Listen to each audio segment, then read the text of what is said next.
So eto na nga po mga kaibigan, boxing update tayo ngayon. Saul Sanchez pinaplanong umatras sa magiging laban niya kay Casimero Cuadro Alas dahil sa maduming rules sa bansang Japan. And before that kaibigan, please huwag po munang kalimutan i-like at i-subscribe ang ating YouTube channel at pahit na rin po ng notification bell. Maraming salamat po. Well mga kaibigan, ilang linggo na lang po simula ngayon ay magsisimula na nga po ang laban nitong si Casimero Angas ng Pinas at etong si Saul Sanchez sa bansang Japan sa October 13, 2024. Pang main event po sila mga kaibigan. Pero may nakuha tayong update na nagkaroon pa ng problema doon nga po sa venue nitong si Alas at ni Sanchez. Dahil nga po tumatanggi o umaapila itong si Sanchez na ibahin ng lugar sana o hindi daw po dapat sa bansang Japan ang kanilang magiging laban. Well, alam naman natin no, laging may issue dito nga po sa bansang Japan, especially kapag mga Japanese boxer ang lumalaban. Nagkakaroon po kasi ng dirty rules no, yung sinasabi din natin na bentang laban na ilang beses na nga pong napatunayan sa bansang Japan, especially sa mga boksingerong Hapon no. Ilang mga Pilipino na po ang nakita natin na parang dinaya at nagkaroon ng bentang laban. Number 1 na dyan itong si Marlon Tapales, and very obvious hindi siya lumalaban. Nakita po natin yon.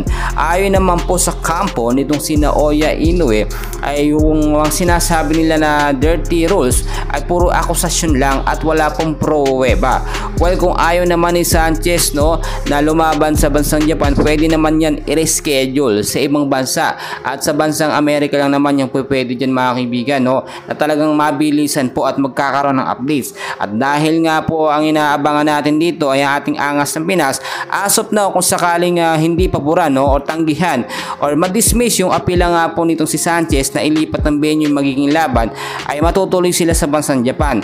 Ilang linggo no or ilang araw bago ang magiging laban nga po ni Alas kontra dito kay Saul Sanchez no, ay lilipad na po siya papuntang bansang Japan.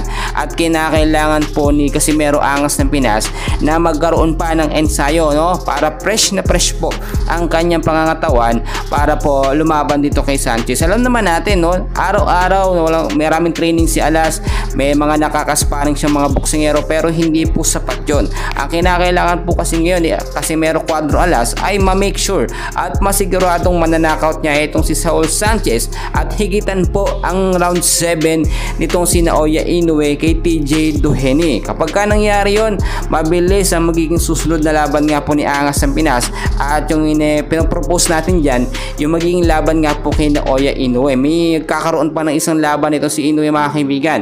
At ito naman si Angas ng Pinas, kapag umabot lamang ng round 3 hanggang round 5 ang laban dito kay Sanchez, kakaroon pa rin siya ng isang laban ngayong taon. So abangan natin yan mga kaibigan, and please huwag kalimutan mag-like and subscribe. Maraming salamat po.